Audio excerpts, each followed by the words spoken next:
Assalamualaikum warahmatullahi wabarakatuh. Waalaikumsalam warahmatullahi wabarakatuh. Baik, segala puji bagi Allah.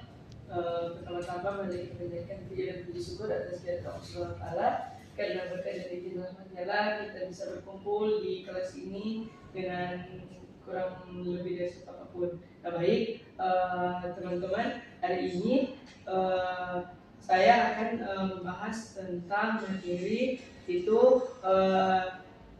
sejarah berdirinya dinasti Abbasiyah. Nah, sebelum itu, apakah teman-teman tahu itu sejarah dinasti Abbasiyah itu? Tidak tahu. Oke, baik. Jadi sejarah berdirinya dinasti Abbasiyah itu sebelum dinasti Abbasiyah, dunia Islam dipimpin oleh dinasti Umayyah. Namun tidak semua orang merasa puas dengan kepemimpinan mereka. Banyak orang Arab, terutama di wilayah Persia itu yang sekarang itu ada di Iran. Nah, mereka tidak diperlakukan adil. Selain itu, keturunan Nabi Muhammad SAW juga merasa tidak diberi tempat yang layak. Jadi makanya kenapa orang tidak puas dengan kepemimpinan dinasti Umayyah.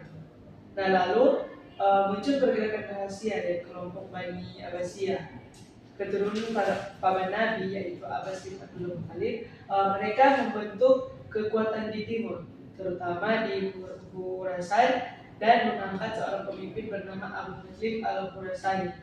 Jadi itu berdiri pada tahun 750 Masehi, di mana mereka berhasil mengalahkan dinasti Umayyah pada saat itu dalam pertempuran yang namanya itu adalah pertempuran Sungai Zab. Nah, di dalam pertempuran Sungai Zab itu kekhalifahan terakhir Umayyah itu dibunuh. Dia dibunuh pada saat sedang pertempuran. Dan Abu al-Abbas al-Safa itu dinobatkan sebagai khalifah pertama dinasti Abbasiyah. Nah, adapun sejarah perkembangan dinasti Abbasiyah pada masa keemasan itu mereka menggunakan analogi atau perbandingan. Kalau zaman sekarang itu banyak universitas besar di Eropa atau Amerika, maka pada masa Abbasiyah itu dunia Islam punya pusat ilmu pengetahuan itu berada di Baghdad.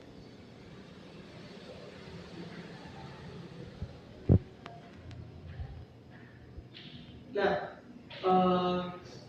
selanjutnya itu kemunduran dan keruntuhan dinasti Abbasiyah. Nah, kemunduran dan keruntuhan dinasti Abbasiyah itu digunakan seperti halnya kerajaan lain, di mana dinasti Abbasiyah itu juga mengalami masa sulit. Lama-kelamaan wilayahnya terlalu luas dan susah untuk dikendalikan.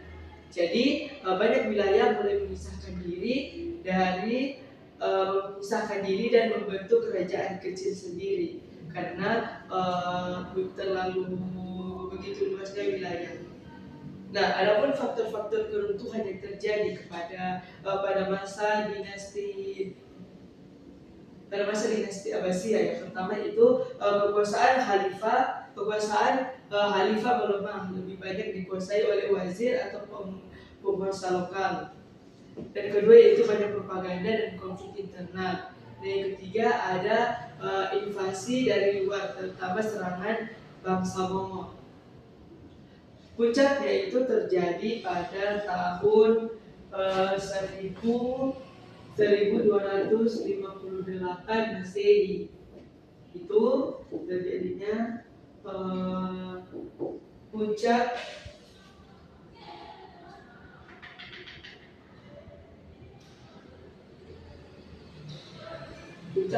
keruntuhan.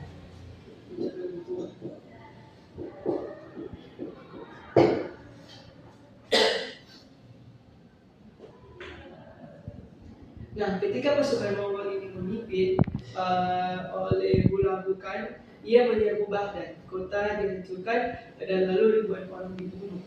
Dan khalifah terakhir yaitu Al-Mustasim juga dibunuh.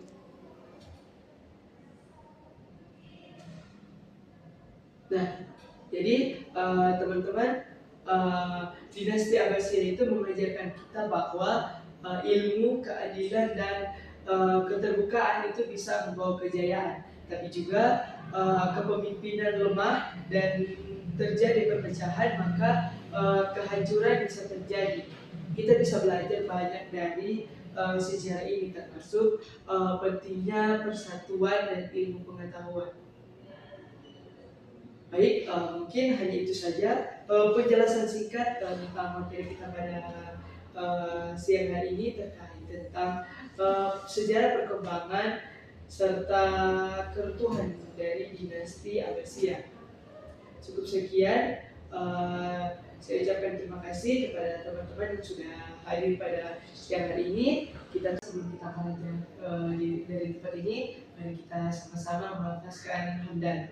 Alhamdulillahirabbil alamin.